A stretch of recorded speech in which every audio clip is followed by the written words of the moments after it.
What's up, guys? Nico here. Compound movements versus isolation movements. For the guys that are beginning, or if you're more intermediate, you probably already know this. If not, then this is good information. The new guys, especially the younger guys, the gym I work out at, they've always asked me, hey man, how'd you put on your size? How can I get bigger arms, like bigger biceps, bigger triceps?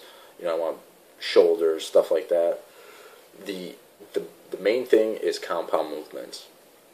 Your workout routine, your whole structure should be based around compound movements. What I mean by compound movements is bench press, shoulder press, squats, deadlifts, things of that nature, rows, pull-ups, your lat pull-downs. Those are all compound movements, meaning that they don't just isolate one muscle group. Like, for instance, a chest fly. A chest fly really only hits the chest, right? When you're doing a chest fly, you're hitting mainly chest. You're not, as opposed to a bench press when you're hitting the pectoral, the anterior, your anterior deltoid, and your tricep. And sometimes some guys say that they even feel that their lats, like right down here, gets sore too. That's what I mean by compound movements.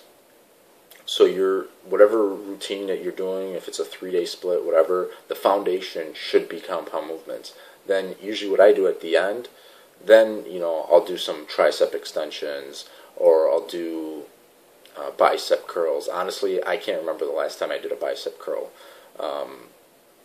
I hit my biceps when I do my rowing movement and my lat pull downs and pull-ups, and that's all I need. And the next day, believe it or not, I sometimes still feel my bicep,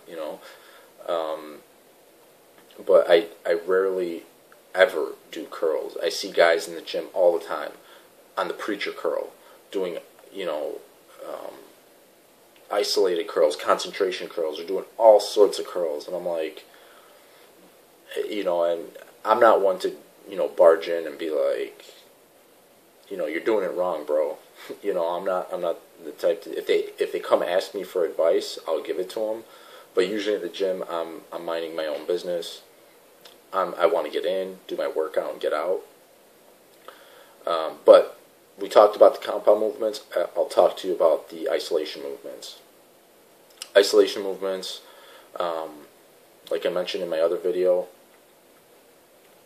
the rear delt, definitely a great area to isolate with an isolation movement like the rear delt flies. So you go on the bench and you're kind of doing rear delt flies. You can isolate pretty much any muscle group, right? I mean, you go to the gym and all the machines, most of the machines, I hate machines. I personally do not like them at all, but that's where, the free weights, you can use isolation for free weights, or I should say with machines. But the main thing is stick to the compound movements, throw in the isolations at the end. And the reason I like to do it that way is because compound movements take more energy, and that's how you're going to build your mass.